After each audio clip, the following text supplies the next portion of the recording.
नमस्कार दोस्तों, स्वागत है आप सभी का आपके अपने ऑनलाइन इंस्टीट्यूट अवगत पाठशाला पर। हम लोग इस चैनल पर रेलवे एनटीपीसी और रेलवे ग्रुप डी के लिए प्रीवियस ईयर क्वेश्चन को सॉल्व कर रहे थे। उसी श्रृंखला में हम अब पुनः उपस्थित हैं आपके समक्ष कुछ नए क्वेश्चन के साथ। तो चलिए शुरू करते हैं आज का सेशन। आज का हमारा पहला क्वेश्चन है, कौन सी धातु अधिक वायु प्रदूषण का कारण बनती है? ऑप्शन ए लोहा, ऑप्शन बी सीसा, ऑप्शन सी क्रोमियम या ऑप्शन डी तांबा। इसका सही आंसर है ऑप्शन बी सीसा। अब आप ये सोच रहे होंगे कि ये सारे के सारे जो धातु हैं ये तो वायु प्रदूषण नहीं फैलाएंगे, सीसा भी तो हमारा ठोस है, लेकिन ये वायु प्रदूषण कैसे फैला सकता है? तो हम आपको जानकारी के लिए बता दें, जब हम पेट्रोल भराते हैं तो उसमें जो नॉकिंग होता है, अपस्फोटन की दर होती है, उसको कम करने के लिए उसमें हम लोग टेल मिलाते हैं, TEL, TEL, tetraethyl lead. उसमें लेड होता है, वो हमारे पेट्रोल में मिल जाता है, और जब पेट्रोल जलती है तो वो धुएं के रूप में बाहर निकल जाती है लेड, और यह वायु प्रदूषण का कारण बनती है। चलिए अगले क्वेश्चन की ओर बढ़ते हैं। आज का हमारा अगला क्वेश्चन है, कला सिनेमा जगत में योगदान के लिए पद्म विभूषण पुरस्कार से 2016 में किसको सम्मानित किया गया था? Option A Rajinikanth, option B Anupam Kher, option C Udit Narayan Jha या ऑप्शन डी यामिनी कृष्णमूर्ति। और इसका सही आंसर है ऑप्शन ए रजनीकांत। रजनीकांत को 2016 में पद्म विभूषण पुरस्कार से सम्मानित किया गया था। अगर हम कुछ पुरस्कारों की बात कर लें तो जैसे हमारा भारत का जो सबसे बड़ा और सबसे प्रतिष्ठित पुरस्कार है वो हमारा है भारत रत्न। इसके बाद इस श्रेणी में नंबर 2 पर आता है हमारा पद्म विभूषण, और नंबर 3 पर आता है पद्म भूषण। इसके बाद चौथा नंबर है हमारा पद्मश्री। ये हमारे पुरस्कारों के कुछ क्रम हैं। चलिए अगले क्वेश्चन को बढ़ते हैं। आज का हमारा अगला क्वेश्चन है, निम्नलिखित में से कौन सी एक ग्रीन हाउस गैस नहीं है? Methane, option B carbon dioxide, option C oxygen या ऑप्शन डी नाइट्रस ऑक्साइड। और इसका सही आंसर है ऑप्शन सी ऑक्सीजन। ऑक्सीजन हमारा ग्रीन हाउस गैस की श्रेणी में नहीं आता है। अगर हम बात करें नाइट्रस ऑक्साइड, तो नाइट्रस ऑक्साइड को हम लोग लाफिंग गैस या हास्य गैस के भी नाम से जानते हैं। इसको हम लोग N2O से लिखते हैं। और मीथेन को हम लोग CH4 से दर्शाते हैं, और कार्बन डाइऑक्साइड को CO2 से लिखते हैं। तो चलिए अगले क्वेश्चन की ओर बढ़ते हैं। आज का हमारा अगला क्वेश्चन है, एक तत्व की परमाणु संख्या किसके बराबर होती है? ऑप्शन है इलेक्ट्रॉन और न्यूट्रॉन की संख्या, ऑप्शन बी न्यूट्रॉन और प्रोटॉन की संख्या, ऑप्शन सी न्यूट्रॉन की संख्या या ऑप्शन डी प्रोटॉन की संख्या। इसका सही आंसर है ऑप्शन डी प्रोटॉन की संख्या। एक तत्व की परमाणु संख्या उसके प्रोटॉन की संख्या के बराबर होती है। तो चलिए अगले क्वेश्चन की ओर बढ़ते हैं। आज का हमारा अगला क्वेश्चन है, कौन सी IPL टीम निष्क्रिय या समाप्त टीम नहीं है? Option A Deccan Chargers, option B Gujarat Lions, option C Kochi Tuskers Kerala, option D Pune Warrior India. इसका सही आंसर है option B Gujarat Lions. Gujarat Lions को छोड़कर ये तीनों के तीनों ऑप्शन जो है आपके टीम निष्क्रिय हो गए हैं। ये IPL की टीम है, और IPL का फुल फॉर्म होता है इंडियन प्रीमियर लीग। और IPL का शुरुआत भारत में सन 2008 में हुआ था, और इस बार 2020 में हमारा जो है IPL का 13वां संस्करण था। और 13वें संस्करण में IPL में जो विजेता टीम है हमारी मुंबई इंडियंस है, और हमारी उप विजेता जो टीम है वो आपका दिल्ली। चलिए अगले क्वेश्चन की ओर बढ़ते हैं। आज का हमारा अगला क्वेश्चन है, PC को वायरलेस नेटवर्क से कनेक्ट करने के लिए कौन सा डिवाइस आवश्यक है? Option A router, option B telephone, option C LAN या ऑप्शन डी सर्वर। इसका सही आंसर है ऑप्शन ए राउटर। चलिए अगला क्वेश्चन देखते हैं। भारत के संविधान में कौन सा अनुच्छेद हिंदी को संघ की राजभाषा का दर्जा प्रदान करता है? ऑप्शन ए 243, ऑप्शन बी अनुच्छेद 343, ऑप्शन सी अनुच्छेद 323 या ऑप्शन डी अनुच्छेद 234। इसका सही आंसर है ऑप्शन बी 343। अनुच्छेद 343 के अनुसार भारत की राजभाषा हिंदी होगी। याद रखिएगा, हिंदी हमारी राजभाषा है, न कि राष्ट्रभाषा। भारत की राष्ट्रभाषा कुछ भी नहीं है। अगर आपसे पूछा जाए भारत की राष्ट्रभाषा हिंदी है तो ये गलत आंसर होगा। हिंदी हमारी राष्ट्रभाषा न होकर के राजभाषा है। इसके अलावा अगर हम बात करें अनुच्छेद 243, तो अनुच्छेद 243 में हमारा लोकल बॉडीज के बारे में बताया गया है, यानी कि स्थानीय स्वशासन के बारे में। तो चलिए अगले क्वेश्चन को बढ़ते हैं। अगला क्वेश्चन हमारा है, भारत की जनगणना 2011 के अनुसार उस समय साक्षरता दर का अनुमान कुल आबादी का लगभग कितना प्रतिशत था? Option A 74%, option B 86%, option C 65% या ऑप्शन डी 51%। और इसका सही आंसर है ऑप्शन ए 74%। 2011 की जनगणना के अनुसार कुल आबादी का 74% जनसंख्या साक्षर थी। तो चलिए अगले क्वेश्चन की ओर बढ़ते हैं। आज का हमारा अगला क्वेश्चन है, सूरज की रोशनी को विद्युत ऊर्जा में परिवर्तित करने के लिए सौर ऊर्जा को किसका उपयोग करते हैं? Option A photovoltaic cell, option B पृथ्वी का गुरुत्वाकर्षण खिंचाव, ऑप्शन सी पराबैंगनी किरण या ऑप्शन डी परमाणु विखंडन। और इसका सही आंसर है ऑप्शन ए फोटोवोल्टिक सेल। अगले क्वेश्चन को बढ़ते हैं। आज का हमारा अगला क्वेश्चन है, इनमें से कौन सा एक ब्राउजर नहीं है? Option A Netscape, option B Mozilla, option C Safari या ऑप्शन डी आउटलुक। इसका सही आंसर है ऑप्शन डी आउटलुक। ये हमारा ब्राउजर नहीं है।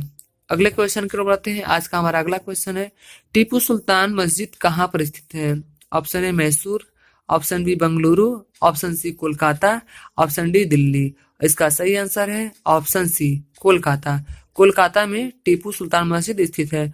टीपू सुल्तान हैदर अली का पुत्र था और टीपू सुल्तान ने क्या किया था कि दूसरे देशों की तर्ज पर इसने जोकोविच क्लब की स्थापना की थी और अपने सैन्य को अच्छी तरीके से प्रशिक्षण किया था।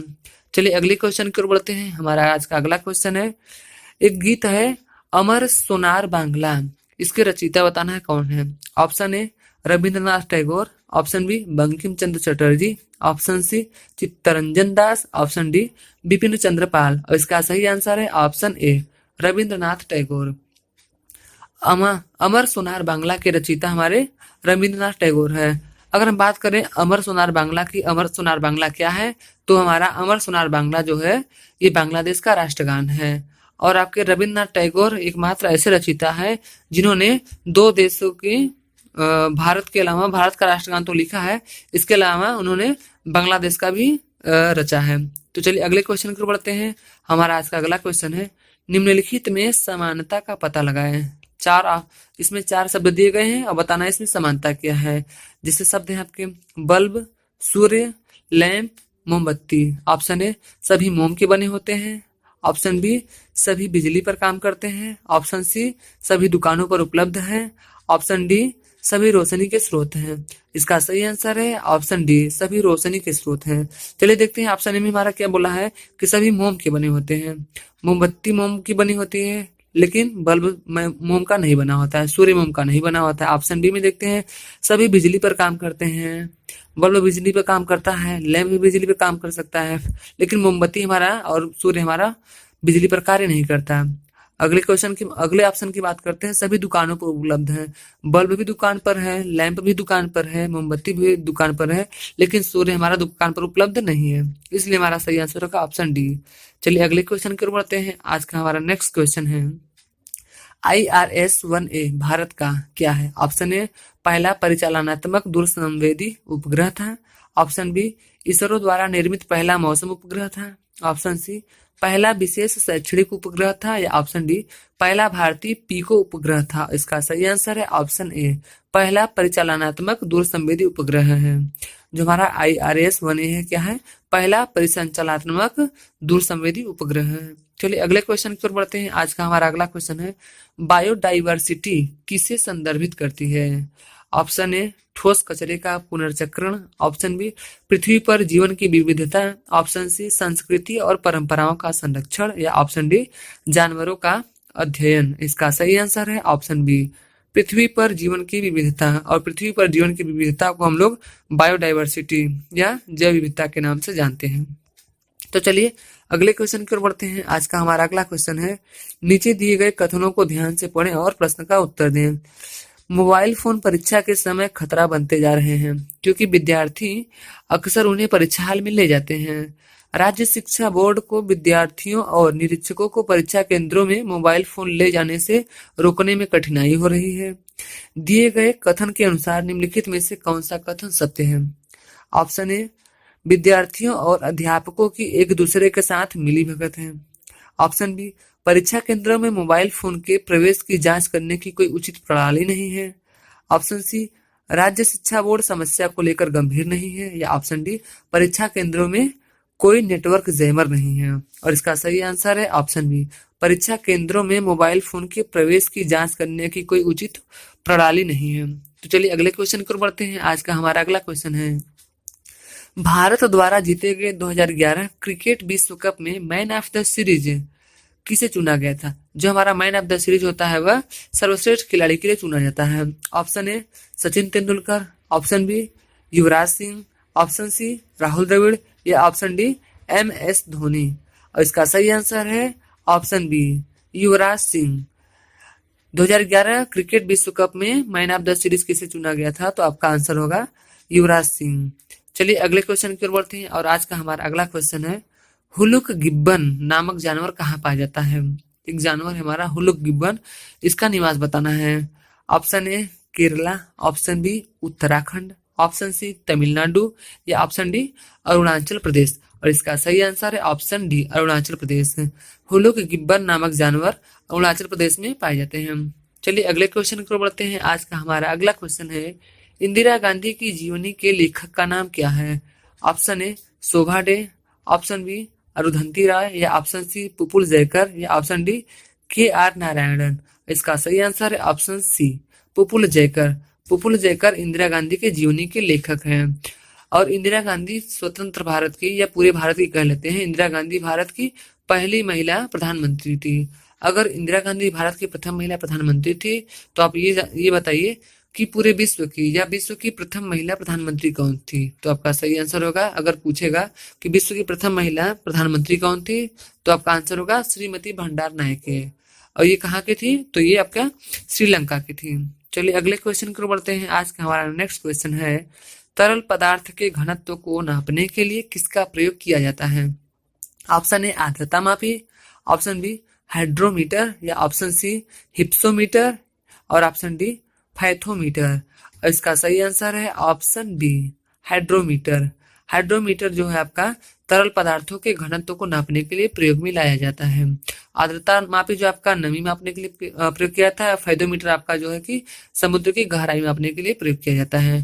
तो ये रहे आज के हमारे क्वेश्चन जो कि NTPC और ग्रुप डी के प्रीवियस पेपर से लिए गए हैं। और आगामी प्रीवियस पेपर आगामी जो आपका NTPC एग्जाम होने वाला है इसमें काफी हेल्पफुल सिद्ध होने वाले हैं। आप वीडियो को अंत तक देखिएगा और अंत में कमेंट करिएगा कि आपका कितने क्वेश्चन सही हुए। और अंत में आप देखने के बाद इस वीडियो को लाइक शेयर और सब्सक्राइब जरूर कर दीजिए। चलिए अगले दिन मिलते हैं हम लोग कुछ नए श्रृंखलाओं के साथ। तब तक के लिए